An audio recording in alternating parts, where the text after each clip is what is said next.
साथियों नमस्ते। साथियों, जिस तरीके से पॉजिटिव साइकोलॉजी के हम सारे सीरीज के एक-एक वीडियो को अच्छे से पढ़ रहे हैं और पॉजिटिव साइकोलॉजी के जब 4th यूनिट की हम बातचीत करते हैं, तो वो आ जाता है कि virtues and strength of a character. मित्रों, एक जो कैरेक्टर फॉर्म होता है किसी व्यक्ति का, किसी व्यक्ति के जो कैरेक्टर्स में जो गुण होते हैं, वर्च्यूज होते हैं, जो स्ट्रेंथ होते हैं, वो ऐसे कौन से फैक्टर्स हैं, उन पे आज चर्चा करेंगे। मित्रों, आज जानने वाले हैं हम लोग अल्ट्रुइज्म का मतलब क्या होता है, स्पिरिचुअलिटी के विषय में चर्चा करेंगे। मित्रों, आज चर्चा करेंगे माइंडफुलनेस क्या होता है और फ्लो क्या होता है, जीवन का वो प्रवाह क्या होता है जिसमें व्यक्ति अपने अनुरूप चलता रहता है और सामाजिक जो परिस्थितियां उसके ऊपर पड़ती हैं, उसके मनोमस्तिष्क में पड़ती हैं, उसके अनुरूप वो अपने जीवन को आगे चलाता रहता है। मित्रों, आज चर्चा करेंगे फॉरगिवनेस वाला जो फैक्टर होता है वो क्यों होता है, क्या होता है, उसके पीछे के मनोवैज्ञानिक कारण क्या होते हैं।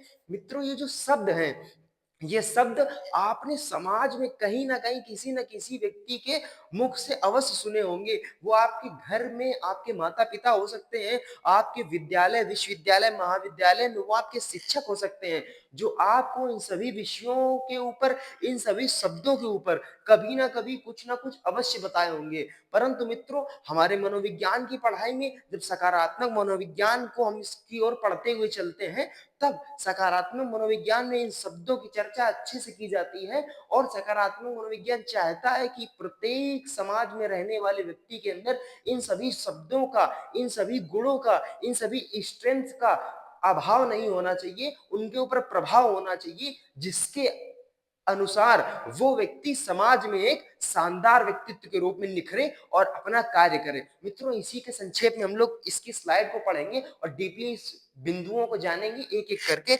देखिए मित्रों, जो सबसे पहले हम लोगों ने जो पॉजिटिव साइकोलॉजी का यूनिट 4th है वो है virtues and strength of a character. जो मित्रों सबसे पहला है माइंडफुलनेस, यानी कि सचेतन के विषय में जानेंगे। फ्लो, प्रवाह के विषय में जानेंगे। स्पिरिचुअलिटी क्या होता है मित्रों, आध्यात्मिकता क्या होता है उसके विषय में जानेंगे। अल्ट्रुइज्म क्या होता है, परोपकारिता। मित्रों, ग्रेटिट्यूड क्या होता है, वो कृतज्ञता वाला फैक्टर जिसके विषय में आज तक हम लोगों ने शिक्षकों से जाना, अपने आसपास के लोगों से जाना, आज उसको जानेंगे और उसको समझेंगे और उसको अपने अंदर इन्नेट करने का प्रयास करेंगे। मित्रों, मित्रों, फॉरगिवनेस वाला फैक्टर क्या होता है, क्षमा क्यों आवश्यक होता है, इसके लिए अच्छे से जानेंगे, चर्चा करेंगे। मित्रों, और मित्रों, आप ये चित्र देखिए स्पष्टता से, और इस चित्र को देखने से आपके मनोमस्तिष्क में, आपके मनोभाव से जो आंतरिक आपसे निकल रहा है, मित्रों, उसको जानने का प्रयास कीजिए, उसको पहचानने का प्रयास कीजिए। तब आप अपने आप को जानेंगे। जब आप स्वयं के जो शब्द होता है, फैक्टर स्व, उसके पीछे जब पढ़ेंगे, तब आपको आपने आंतरिक चीजें जो छुपी हुई होती हैं उनका ज्ञान होगा, उनका आभास होगा कि जब आप 10 मिनट आंख बंद कर रहे हैं तो क्या चीजें निकल के आ रही हैं। और जब इस तरीके से आप करने लगेंगे, आपको इस तरीके के शब्दों के ऊपर अपने आप ध्यान जाएगा, उन पर आप चिंतन करेंगे, विचार करेंगे और उसको जानने का प्रयास करेंगे। अगर आपकी इससे मदद हो रही हो तो जरूर इसको ऐसे व्यक्ति के पास भेजिएगा जिसको ये चीजें सीखने की आवश्यकता है, ये जानने की आवश्यकता है। मित्रों, जब नेक्स्ट स्लाइड आगे बढ़ते हैं तो मित्रों, ये सबसे पहला फैक्टर आ जाता है, ये है मित्रों माइंडफुलनेस। मित्रों, माइंडफुलनेस क्या होता है और सचेतन क्या होता है, इन शब्दों को जानने मात्र के लिए एक लाइन में ये समझिए इस लाइन का, कि आपकी जो आंतरिक स्थितियां हैं और उसके परिवेश के प्रति आपका जागरूकता कितनी है। यानी कि मित्रों, आपके मन मस्तिष्क के अंदर ही, यानी कि जो आपकी आंतरिक स्थितियां हैं, जो स्थितियां समाज में सामने दिखाई नहीं दे रही हैं, परंतु आपके मनो मस्तिष्क में कुछ ना कुछ दिमाग में चला रहता है, जिसको लोग शायद कभी कभी आप बोलते हैं कि ओवर थिंकिंग बहुत हो रहा है। पचासों तरह की चीजें मनो मस्तिष्क में चला करती हैं, अनेक प्रकार की बातें चला करती हैं, अनेक प्रकार की स्थितियां परिस्थितियां चला करती हैं, अनेक प्रकार की दशाओं से गुजरा करते हैं व्यक्ति, अनेक कंडीशंस उनके मनोमस्तिष्क में चला करती हैं। तो मित्रों, ऐसी अपनी आंतरिक स्थितियां और जो आंतरिक आपका परिवेश है उसके प्रति आप मित्रों जागरूक कितना होते हैं, वो होता है मित्रों माइंडफुलनेस। इसके विषय में जब थोड़ा और पढ़ेंगे तो इसमें मित्रों क्या आता है, देखिए सबसे पहला फैक्टर विचार। ये जो मित्रों शब्द है इन पे गौर करिएगा और अच्छे से समझने का प्रयास कीजिए। मित्रों, ये जो विचार है, ये जो भावनाएं हैं और जो अन्य वर्तमान के जो क्षण हैं के अनुभवों को बिना किसी निर्णय या प्रतिक्रिया के देखना। यानी कि आपने मान लीजिए कुछ समय के लिए आंखें बंद करी, उस समय जो आपके विचार आ रहे हैं, उस समय जो आपकी भावनाएं हैं और अन्य जो वर्तमान के क्षण है मित्रों और उसके जो अनुभव है वो बिना किसी निर्णय, उन पर किसी का निर्णय नहीं लेना है, कोई डिसीजन नहीं लेना, बिना किसी निर्णय के प्रतिक्रिया को देखना और उस प्रतिक्रिया को देखना, समझना, महसूस करना, उसके भावों को जानना, समझना, परखना, ये मित्रों होता है माइंडफुलनेस और यानी कि सचेतन। मित्रों इसके विषय में जब जान लेंगे तो इसको करने के लिए मित्रों हम लोग क्या कर सकते हैं। देखिए मित्रों सबसे पहला पॉइंट बताया गया है सांस पर ध्यान देना कम से कम 10 मिनट। मित्रों जब आप आपसे कहा जाता है योग करने के लिए, योगा करने के लिए, आप सुबह सुबह अच्छी ताजी हवा में बैठिए और 10 मिनट के लिए अपनी सांसों पर ध्यान दीजिए। मित्रों क्या क्या सांस पर ध्यान दीजिए। मित्रों जब आप सांस पर ध्यान देंगे आपके अंदर जो भावनाएं होती हैं, आपके अंदर जो विचार चल रहे होते हैं, आपके अंदर जो आंतरिक आपकी उथल पुथल होती है या जो चीजें आपके आंतरिक यानी कि अंतःकरण में चल रही होती हैं, वो स्पष्टता जब आंखें बंद करेंगे, सांसों पर आप ध्यान लगाएंगे तो वो चीजें आपके मनो मस्तिष्क के ऐसे सामने से निकल कर जाएंगी। जब आप ऐसा करेंगे कि हाँ सांसों पर आप ध्यान लगा रहे हैं, सांसों पर ध्यान लगा रहे हैं, ऐसी चीजें आपको देखने और जानने को मिलेंगी जो आपके व्यक्तित्व में होंगी और आपको सामने स्पष्ट रूप से नजर आएंगे और आपको जानने को मिलेगा। अब मित्रों अपनी नाक के नीचे उंगली रखकर महसूस करें कि सांस में शीतलता है या गर्माहट है। इस चीज को महसूस करेंगे आप। तीसरा पॉइंट में देखेंगे ध्यान देकर सुनना कम से कम 10 मिनट। ये मित्रों बड़ा ही शानदार फैक्टर है। आप एकांत जगह में बैठिए, इसके विषय में हम लोगों ने मित्र आगे चर्चा करी भी है। माइंडफुलनेस का फैक्टर जानने के लिए, समझने के लिए, अपने आंतरिक प्रतिक्रियाओं के प्रति आप कितना जागरूक है उसके जानने के लिए क्या करें। आप एकांत जगह पर बैठिए और कम से कम मित्रों 5 आवाजों को सुनने का प्रयास कीजिए। उन 5 आवाजों में से कुछ भी हो सकता है। आप ऐसी जगह पर बैठिए शांत, जब आप एकाग्रचित होकर मित्रों बैठेंगे और उन पर ध्यान लगाएंगे, ध्यान करने का प्रयास करेंगे कि आसपास आपको कौन सी आवाज सुनाई पड़ रही है। 2 मिनट कुछ मत करिए, एकदम शांत हो जाइए, सुनने का प्रयास करिए मित्रों। आपको अवश्य कुछ ना कुछ सुनाई देगा। वो आपके मन की आवाज हो सकती है मित्रों। आपके अंदर क्या चल रहा है वो शायद आपके कानों में बजे या कुछ बजे, किसी की बताई हुई शायद कोई बात चल सकती है, शायद आपके माता पिताओं द्वारा कही गई कोई बात या पंक्ति या किसी शिक्षक द्वारा बताई गई वो चीजें चल सकती हैं। आप जब आंखें बंद करेंगे इस तरह की चीजें आपके मनोमस्तिष्क में सामने चलेंगी। आप उन चीजों को विश्लेषण करिए, उनको जानने का प्रयास करिए, उन पर तर्क करिए, उन पर चिंतन करिए और विचार करिए और अपने जो चीजें हैं उनको बेहतर करने का प्रयास कीजिए। और मित्रों जब अगर मन आपका बार बार अलग अलग आवाज की तरफ जा रहा है तो परेशान नहीं होना है, ना ही खुद को किसी आवाज पर रोकने की कोशिश करनी है। मित्रों आपको तमाम तरीके की आवाजें सुनाई देंगी, एक नहीं तमाम तरह की आवाजें। वो किसी एक पर भी आपको रुकना नहीं है। दूसरी सुनाई पड़ रही दूसरी सुनना है, तीसरी सुनाई पड़ रही तीसरी सुनना है, केवल उनको ध्यान करना, उन पर चर्चा करना है, फिर उनको लिखना है कि ऐसी ऐसी आवाजें सुनाई पड़ी थी, इनका तात्पर्य कहाँ हो सकता है, इनका कारण क्या हो सकता है, उन कारणों को जानने का प्रयास करना है। तब आप उसके विषय में जान पाएंगे अच्छे से। अब मित्रों जब नेक्स्ट पॉइंट हम लोग पढ़ते हैं मित्रों, फ्लो क्या होता है, जीवन का प्रवाह। मतलब यानी कि जो जीवन मित्रों एक शब्द है, मित्रों जीवन अपने आप में एक व्यापक शब्द है। अब इस जीवन के फैक्टर में जब एक शब्द जुड़ता है फ्लो, यानी कि प्रवाह क्या होता है। मित्रों आपने कई लोगों के मुंह से सुना होगा, जब आप किसी को फोन करते हैं और बोलते हैं और भाई कैसा चल रहा है जीवन में, तो वहां से रिप्लाई में आता है कि हाँ ठीक है चल रहा है, सब चल रहा है, सब अच्छा चल रहा है, सब खराब चल रहा है। मित्रों ये जो चल रहा है ना मित्रों, वास्तव में प्रवाह तो इसी को कहते हैं। लेकिन उसके पीछे के मनोवैज्ञानिक जो शब्द हैं और जो तथ्य हैं या जो थ्योरी है उसको जब हम लोग समझेंगे तो मित्रों क्या होता है, मन की एक अवस्था है मित्रों फ्लो, यानी कि प्रवाह। इसी प्रवाह में बह रहे हैं, हमारा जीवन ऐसे ही चल रहा है। मित्रों मनोविज्ञान में प्रवाह मन की एक अवस्था है मित्रों, जहां व्यक्ति अपने कौशल और कार्य की चुनौतियों के बीच संतुलन कर पाता है। मित्रों सबसे पहले ये 3 शब्द समझ लीजिए। अपने कौशल यानी कि उसके अंदर की कौशल क्या है, उसका टैलेंट क्या है, और उसके कार्य करने की चुनौती क्या है। यानी कि मित्रों अपने कौशल के अनुरूप जब कोई व्यक्ति कार्य करने निकला और उसके बीच में जब वो संतुलन कर पा रहा, मान लीजिए आपके पास कोई टैलेंट है और उस टैलेंट को आप बाहर निखारने के लिए समाज में जानते हैं और उसके लिए कोई कार्य करते हैं। मित्रों वो जो कार्य किया आपने और जो आपका कौशल है, इनके बीच का जो संतुलन हो पाता है, वही मित्रों एक प्रवाह का डेफिनेशन के रूप में बोल सकते हैं। और यह एक पूर्ण एकाग्रता की अवस्था है। ये मित्रों ऐसे ही नहीं हो सकता, प्रवाह क्या बिल्कुल एक एकाग्रता की अवस्था है। एकाग्रता मतलब कंसंट्रेशन आप बोल सकते हैं, एकाग्रता की अवस्था है जहां व्यक्ति को लगता है कि कार्य पर उसका नियंत्रण है, यानी कि चीजों पर उसका कंट्रोल है, नियंत्रण है। प्रवाह तनाव और चिंता से निपटने का एक तरीका भी हो सकता है। मित्रों प्रवाह को मनोविज्ञान में चिंता और तनाव से निपटने का एक तरीका भी बताया गया है। और एक क्रिया के रूप में जब जानेंगे, प्रवाह एक क्रिया है। अब जब अभी हम लोगों ने एक तरीके के रूप में जाना, एक मनोस्थिति के रूप में जाना, अब जानेंगे प्रवाह एक क्रिया। अब जो प्रवाह एक क्रिया है जिसका अर्थ है धारा में बहना मित्रों, जिसकी विषय में उन्होंने चर्चा करी, सहजता से बहना या ढीला होकर लहराना पेड़ की पत्तियों की तरह। उदाहरण के लिए हवा एक विमान के पंख के ऊपर बहती है। इस तरीके से हम लोगों ने हवा और फ्लो को पूरा तरीके से समझा। अब मित्रों ये देखिए एक चित्र है शानदार सा, इसमें हाथ जोड़े हैं व्यक्ति और इस तरीके से प्रयास कर रहे हैं कि जो इनका जीवन चल रहा है वो एकदम शानदार से फ्लो में चल रहा है।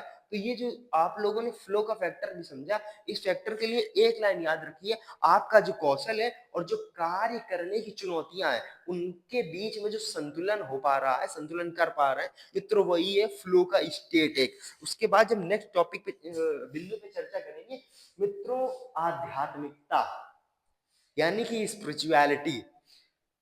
आपने इसको कई धर्म गुरुओं के मुख से सुना होगा, कई कथावाचकों के मुख से सुना होगा, कई बड़े बड़े ऐसे यूट्यूबर्स हैं जिन्होंने स्पिरिचुअलिटी के बारे में number of series of videos बना के रखे हैं। और ना जाने इस पे इतना अथाह ज्ञान है, इस शब्द के अंदर ही इतना अथाह ज्ञान है जिसको शायद व्याख्यान कर पाना बड़ा मुश्किल है मित्रों। इसमें स्वयं में ही इतनी व्यापकता है मित्रों कि जितना इसमें जान पाए, आप इसमें उतरते ही, इसको जानते ही, इसमें घुसते ही आप इन इन चीजों का अनुभव करेंगे, ऐसे ऐसे तथ्यों का अनुभव करेंगे जो शायद आपने जीवन में अभी तक कभी ना किया हो। स्पिरिचुअलिटी, आध्यात्मिकता वो शब्द है, इसको थोड़ा पढ़ेंगे और इसको जानने का प्रयास करेंगे मित्रों। क्या है आध्यात्मिकता? तो सबसे पहले जानने के लिए जो बताया, एक व्यापक अवधारणा है, बहुत ज्यादा व्यापक अवधारणा है, जिसे स्वयं से बड़ी किसी चीज से जुड़ाव। एक लाइन को समझिए, सबसे बेस्ट लाइन है स्पिरिचुअलिटी और आध्यात्मिकता को समझने के लिए, जिसे स्वयं से बड़ी किसी चीज से जुड़ाव। यानी कि आपने पहले सेल्फ को जाना, स्वयं को जाना, और उसके बाद आपने किसी एक बड़ी चीज को जाना, या फिर कोई ऐसी चीज, अगर अपने सनातन धर्म के अकॉर्डिंग समझे, लोग शिव से जोड़ने का प्रयास करते हैं, ओम के विषय में चर्चा करते हैं। हालांकि ओम ओम भी उसी प्रकार से इतना व्यापक शब्द है जिसका व्याख्यान बखान करते करते शायद घंटों घंटों के लेक्चर्स हो सकते हैं। परंतु मित्रों अपने आप से कहीं ना कहीं उस चीज को बड़ा माना और उस चीज से जुड़ने का प्रयास किया, वो है आध्यात्मिकता। उसके बाद आगे जब पढ़ेंगे और क्या है, यह एक सार्थक व्यक्तिगत गतिविधि या अनुभव के रूप में भी परिभाषित किया जा सकता है। और ये किस प्रकार से परिभाषित किया जा सकता है? एक सार्थक व्यक्तिगत गतिविधि, एक गतिविधि के रूप में, और अनुभव के रूप में, कि इससे ये प्रकार का अनुभव होता है, इस प्रकार से भी इसको परिभाषित किया जाता है।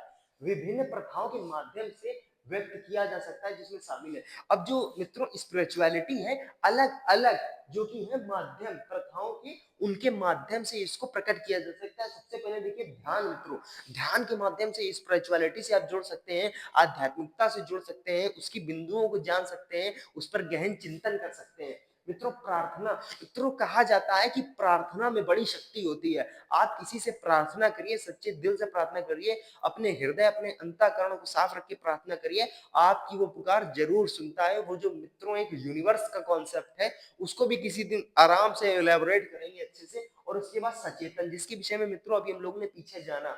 नेक्स्ट पॉइंट है योग। आप योग कितना कर सकते हैं, उसके माध्यम से भी आप स्पिरिचुअलिटी आध्यात्मिकता से जुड़ सकते हैं। आप नृत्य करिए। मित्रों, नृत्य वही नहीं होता जिस प्रकार का आप नृत्य देखा करते हैं। नृत्य में मित्रों लोग मगन हो जाया करते हैं, इस प्रकार के भी नृत्य होते हैं। कला एवं संगीत का सृजन, कला बनाना, अपनी कोई कला आकृति बना रहे, अपने मनोमस्तिष्क में चल रही चीजों को उकेरते हैं सामने पृष्ठ पर, तो उसको कला कहते हैं। मित्रों, आपके अंदर जो कला है, ये एक संगीत का उसका सृजन कर रहे हैं। ये भी आध्यात्मिकता का एक जुड़ने का प्रोसेस था। प्रकृति में रहना, जितना ज्यादा से ज्यादा आप नेचर में रहेंगे, आपको उतने ही, आपको स्वतः ही मित्रों ज्ञान होगा। कोई बताने की आवश्यकता नहीं पड़ेगी, आप उन चीजों का अनुभव करेंगे जब आप प्रकृति में रहेंगे। कुछ पॉइंट छोटे रूप में लिखे हैं। श्वास क्रिया, श्वास क्रिया पर ध्यान देंगे, अभी पीछे बताया, उतना ज्यादा आप आध्यात्मिकता से जुड़ेंगे। दूसरों की सेवा करना, इसमें भी मित्रों अच्छा होता है। पवित्र ग्रंथों का मनन, जितने ज्यादा पवित्र ग्रंथ है मित्रों हमारे सनातन धर्म में, सीरीज ऑफ ऐसे ग्रंथाज है जिन पे आप अगर पढ़ के थोड़ा सा भी ज्ञान अर्जित कर पाए, तो शायद आप दुनिया में उन लोगों में गिनती होगी जो शायद गिनती में अभी आप नहीं आ पा रहे हैं। मित्रों, आप जब इस चित्र को देख रहे होंगे, अब इस चीज को समझ रहे होंगे कि किस प्रकार से व्यक्ति, मित्रों वो कुंडलिनी वाला फैक्टर आपने जुड़ा होगा, सुना होगा, और उसके विषय में चर्चा हम लोग पिछले भी कर चुके हैं। उन जब कुंडलियों का जागरण होता है, कई व्यक्ति जो योग वाला फैक्टर होता है, उस प्रकार से ईश्वर से जुड़ने की, परम पिता परमेश्वर से जुड़ने का जो प्रयास करते हैं, वही मित्रों फैक्टर की अपने से स्वयं से किसी बड़ी चीज से जुड़ाव करने का प्रयास करते हैं। वो जो सकारात्मक ऊर्जाएं होती हैं, वो आपके ऑरे में एकत्रित हो जाती हैं, तो आपका जीवन भी मित्रों सकारात्मक होता चला जा रहा है। ये इस तरीके से जो लाइंस आप देख रहे हैं ना, ये मित्रों मात्र लाइंस ही नहीं है। जब आप इस तरीके की चीजें, इस तरीके के अनुभव करेंगे ना, आपको स्वतः फील होगा वो कि आपके जीवन में ऐसा ऐसा हो रहा है। और मित्रों, कुछ एक थोड़ा सा कॉन्सेप्ट और समझने की आवश्यकता है कि मित्रों, आध्यात्मिकता एक धर्म का हिस्सा हो सकती है, ठीक है, परंतु लेकिन इसे किसी विशेष आस्था समूह से जुड़े बिना भी अभ्यास किया जा सकता है।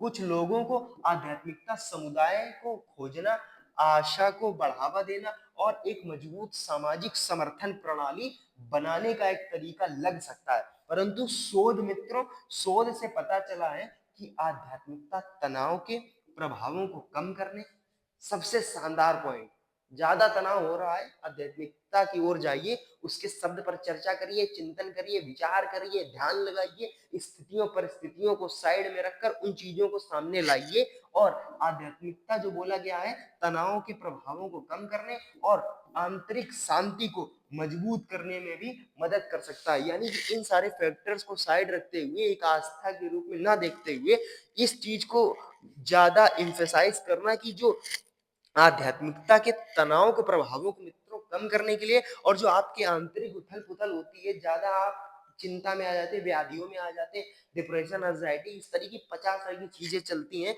तो आपके आंतरिक शांति को बढ़ावा देने का कार्य भी आध्यात्मिकता कर सकती है। मित्रों, जब नेक्स्ट पॉइंट हम लोग पढ़ेंगे, फॉरगिवनेस, यानी कि मित्रों क्षमा वाला जो कॉन्सेप्ट है, उसके विषय में हम लोग जानेंगे। मित्रों, इस साधारण जीवन में ऐसा कहा जाता है कि इंसान से गलतियां हो जाती हैं, आपसे भी कभी कभी हुई होंगी, आपके आस परिवेश में आपके मित्रों से हुई होंगी, आपके घर में लोगों से हुई होंगी, आपके विद्यालय में लोगों से हुई होंगी। तो मित्रों, उस फैक्टर को क्या लेके रखना है, अपने ऊपर लागू करना है, या क्षमा वाला फैक्टर अपने अंदर इनेट करना है या बिल्ड करना है, फॉरगिवनेस लानी है। फॉरगिवनेस के बारे में आप लोग सभी लोग चर्चित हैं, परंतु कुछ जो शब्द है उनके विषय में बातचीत करना चाहिए कि क्षमा किसी ऐसे व्यक्ति के प्रति जानबूझकर नकारात्मक भावनाओं और आक्रोश को त्यागने की प्रक्रिया है। कोई एक ऐसा व्यक्ति जिसने गलती करी, आपको लगा कि ऐसा नहीं व्यक्ति को करना चाहिए, परंतु उस व्यक्ति ने ऐसा किया, तो आपको एग्रेशन आया, निगेटिव वाली फीलिंग आई कि इस व्यक्ति को ऐसा नहीं करना चाहिए था। अब व्यक्ति वो गलती माने या ना माने, वो डिपेंड करता है सिचुएशन पे और व्यक्ति पे, परंतु आपको क्या करना है।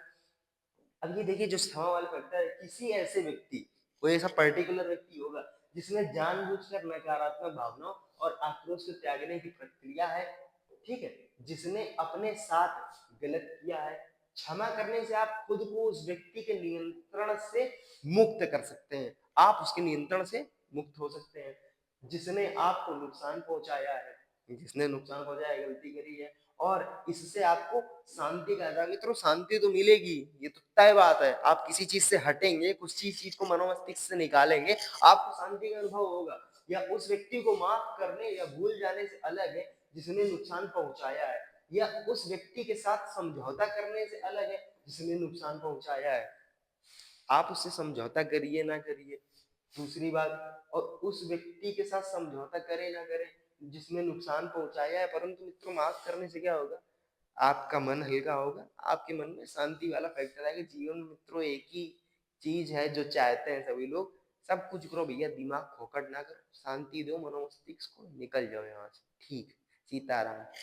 और उसके बाद जब मित्रों इस वाले फैक्टर के विषय में और चर्चा करेंगे, ये मित्रों देखिए सबसे ज्यादा आपको ध्यान करने से ही आएगा, योग करने से ही आएगा। क्षमा वाला फैक्टर जल्दी सबके अंदर नहीं आता। अरे भाई आप सामने से छोटी सी गलती करके देखो, सामने वाला किस तरीके के एग्रेसिव बिहेवियर करेगा, आप सभी ने जाने हैं, अच्छे से परखे हैं, समाज में कई बार आपके समक्ष हुए होंगे, तो ज्यादा इस पे एक्सप्लेन करने की आवश्यकता नहीं हमको लगती है। अब मित्रों अधिक क्षमाशील रवैया विकसित करने के लिए यहाँ कुछ सुझाव दिए गए हैं, जैसे चिंतन करें, याद रखें, स्वयं को क्षमा करें, रोजमर्रा के जीवन में क्षमा करें, दया के छोटे छोटे कार्यों का अभ्यास करें, तथा हमारी समानता मानव को महत्व देने की मानसिकता, इस तरह की मानसिकता विकसित करें, दूसरों की खामियों और अपूर्णताओं को स्वीकार करें और उनको कुछ और भी करने का मौका दें, अपनी भावनाओं, दृष्टिकोण और व्यवहार को बदलना ताकि आप उदारता या करुणा व्यक्त कर सकें। मित्रों इस पर ज्यादा चर्चा ना करते हुए, इसको आपने अच्छे से समझा होगा, आइए नेक्स्ट टॉपिक जो भी है उस पर चर्चा कर लेते हैं। मित्रों अल्ट्रुइज्म क्या होता है, परोपकारिता क्या होती है, इसके विषय में आपने अभी तक बहुत कुछ सुना होगा, अच्छे से सुना होगा, कई प्रकार जाने भी होंगे, परंतु एग्जाम की दृष्टि से, परीक्षा में लिखने की दृष्टि से कुछ जो शब्द है उनको पढ़ना चाहिए, और ऐसा लगता है तो पढ़िए कि परोपकारिता निस्वार्थ कार्य करने का कार्य है। सबसे पहली लाइन, परोपकारिता क्या है, निस्वार्थ, किसी कार्य के लिए स्वार्थ नहीं होगा, तभी आप उसको परोपकारिता कहिए, तभी आप उसको परोपकार कहिए। परंतु अगर जहां भी उस फैक्टर में, उस कार्य में आपको स्वार्थ दिख जाए, वहां से वो परोपकार या परोपकारिता नहीं रह जाता है। तो मित्रों परोपकारिता निस्वार्थ कार्य करने का कार्य है, जो दूसरों को लाभ पहुंचाया जाता है, दूसरों को लाभ पहुंचा रहा है, इसमें हानि नहीं करनी है। भले ही खुद की भलाई के लिए जोखिम उठाना पड़े, खुद की भलाई के लिए जोखिम उठाना पड़े, परंतु सामने वाले को लाभ पहुंचा दिया, निस्वार्थ भाव से लाभ पहुंचा दिया, ये परोपकारिता है। यह एक सामाजिक निर्माण हो सकता है।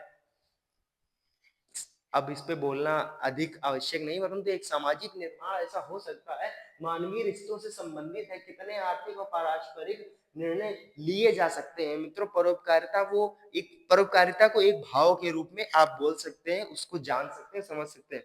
अब मित्रों कुछ कारक हैं जो लोगों को अधिक परोपकारी बना सकते हैं, जैसे अन्य लोगों से जुड़ाव महसूस करें। आप ज्यादा से ज्यादा लोगों से जुड़ाव महसूस करेंगे, उनको अपना मानेंगे, तब आप परोपकारिता की भावना ज्यादा प्रदर्शित कर सकते हैं।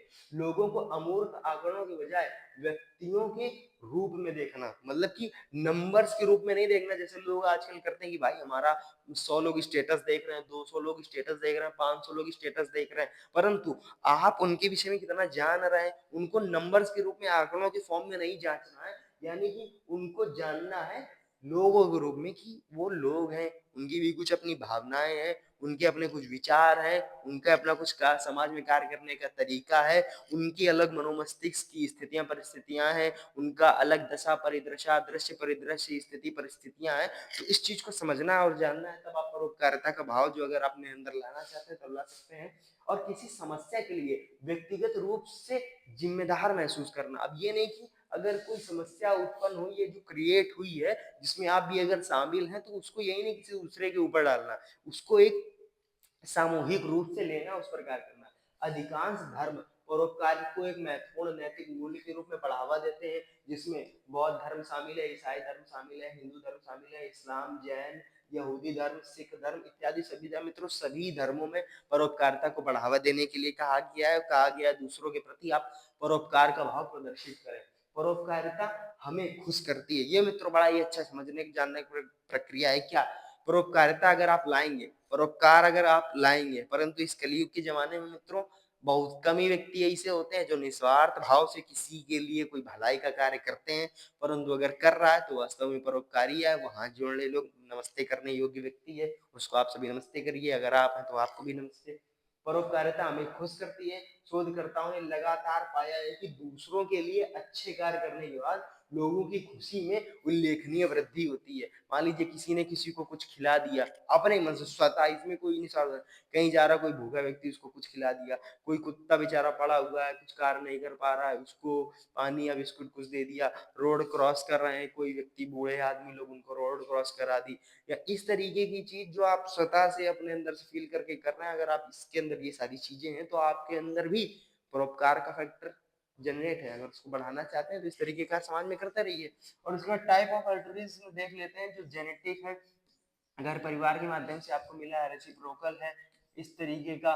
और उसमें देखिए डोनेट ग्रुप सेलेक्टेड है, आपका कोई ग्रुप है उसमें जो डोनेट वाला फैक्टर आता है, सामूहिक रूप में 5-10 लोग मिल के कुछ कार्य किए, छोटा सा एकत्रित करके सामान उसको बांट दिए, डोनेट कर दिए। उसके बाद प्योर जो क्या कहते हैं अल्ट्रिज्म है वो है। उसके बाद ये देखिए रेसिप्रोकल वाला वही सारा फैक्टर, प्योर अल्ट्रिज्म और genetic altruism, group selected altruism, इस तरीके के 4 प्रकार के जो टाइप्स हैं। इसमें अलग अलग तरीके से उदाहरण है, 50 तरीके के उदाहरण है, आप समाज में देख सकते हैं। और इन सारी चीजों को आप महसूस कर सकते हैं, अगर महसूस कर रहे हैं तो बहुत अच्छी बात है मित्रों। अब जब लास्ट वाला फैक्टर जब हम लोग पढ़ रहे हैं हाँ मित्रों, ग्रेटिट्यूड बड़ा ही भारी शब्द है मित्रों। कृतज्ञता, कृतज्ञता क्या होता है इसके विषय में जानेंगे, चर्चा करेंगे। कृतज्ञता कब होती है? कृतज्ञता मित्रों तब होती है, एक लाइन समझिए, इस लाइन में आप कृतज्ञता का अर्थ अच्छे से समझ पाएंगे, जब आप अपने जीवन में अच्छी चीजों के लिए आभारी महसूस करते हैं। जब आप आभारी महसूस कर रहे हैं किसी अच्छी चीज के लिए, तब वहां पर जो आपके अंदर भाव आ रहा है मित्रों, वो कृतज्ञता का भाव, यानी कि ग्रेटिट्यूड। आगे बढ़ते हैं। यह ऐसी चीजों से हो सकता है जिन्हें लोग अक्सर हल्के में लेते हैं। ऐसी सी चीजों से हो जाएगी जिनको लोग हल्के में लेते हैं, जैसे रहने के लिए जगह, भोजन, साफ पानी, दोस्त और परिवार। ठीक है। कृतज्ञता एक पल के लिए यह सोचने का समय है कि जब कुछ अच्छा होता है तो आप कितने भाग्यशाली होते हैं। ये मित्रों बड़ा ही अच्छा फैक्टर समझने जानने का है कि कृतज्ञता एक पल के लिए यह सोचने का समय है कि जब आप कुछ अच्छा होता है तो आप कितने भाग्यशाली होते हैं, चाहे वह छोटा हो या बड़ा हो। यानी कि आपके साथ कुछ छोटा है या कुछ बड़ा है, लेकिन अगर आप उसको समझ पा रहे हैं कि ये कितना भाग्यशाली है, इस तरीके के जब फैक्टर आ रहा है, वो जो भाव आ रहा है मित्रों, उसको एटीट्यूड ग्रेटिट्यूड कहते हैं। मित्रों ग्रेटिट्यूड जो है इज द बेस्ट एटीट्यूड, इस तरीके का एक कोट है जो वास्तव में बड़ा ही शानदार है। आप अगर कृतज्ञ रहेंगे चीजों के लिए, मित्रों आपने लाइन तो समझ ली ना, जब आप अपने जीवन में अच्छी चीजों के लिए आभारी महसूस करेंगे।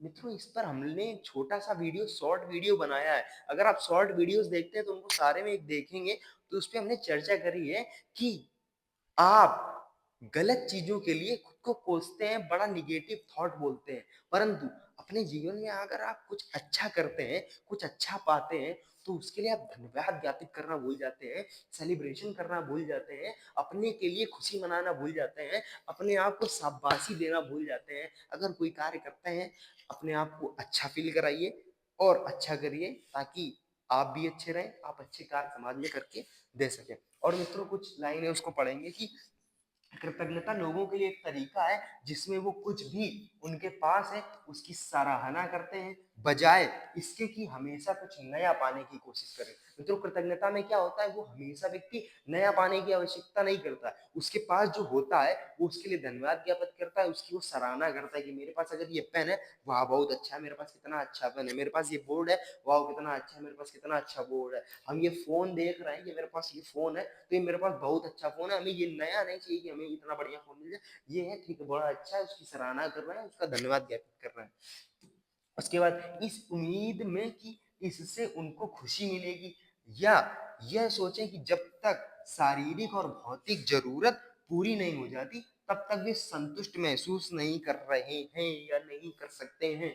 उस तरीके का भाव नहीं लाना है। भाव लाना है कि जो चीज़ें हैं, जिस तरीके की चीज़ें हैं, जो हमको प्राप्त है, वो पर्याप्त है, बड़ा ही उसकी सराहना करनी है और आगे चीज़ों को लेने के लिए, ग्रैब करने के लिए प्रयास करते रहना है, चिंतन करते रहना है, विचार करते रहना है, मनोविज्ञान को पढ़ते रहना है, जानते रहना है, अपने आप को जानना है, सामने वाले को जानना है, उसकी मनोमस्तिष्क की प्रक्रियाओं को जानना है, उसकी संक्रियाओं को जानना है। अगर अपने आप को जानना है तो सबसे पहले आपको बताया, आँख बंद करिए, चीज़ों को सुनने का प्रयास करिए, आँख बंद कीजिए, अपनी साँसों पर ध्यान दीजिए, साँसों पे ध्यान दीजिए, आपकी मनोमस्तिष्क की जो संतड़ियाँ होती हैं, खुलेंगी, आपको अच्छा अनुभव होगा। और मित्रों जो अंतिम और हमारे मनोविज्ञान के चैनल का सबसे अच्छा पॉइंट है मित्रों, आसपास लोगों को देखिए, जानिए, समझिए और बने रहिए हमारे साथ, देखते रहिए साइकोलॉजी विद माधव राजपूत। मनोविज्ञान से संबंधित किसी विषय पर आपको कोई चर्चा करनी है, आप नीचे कमेंट बॉक्स में हमको बताइए, उस विषय पर, पर्टिकुलर विषय पर आपके लिए अच्छे से इलैबोरेट करते हुए वीडियो लेके आएंगे। तब तक के लिए धन्यवाद, नमस्ते, सीताराम, जय हिंद, वंदे मातरम।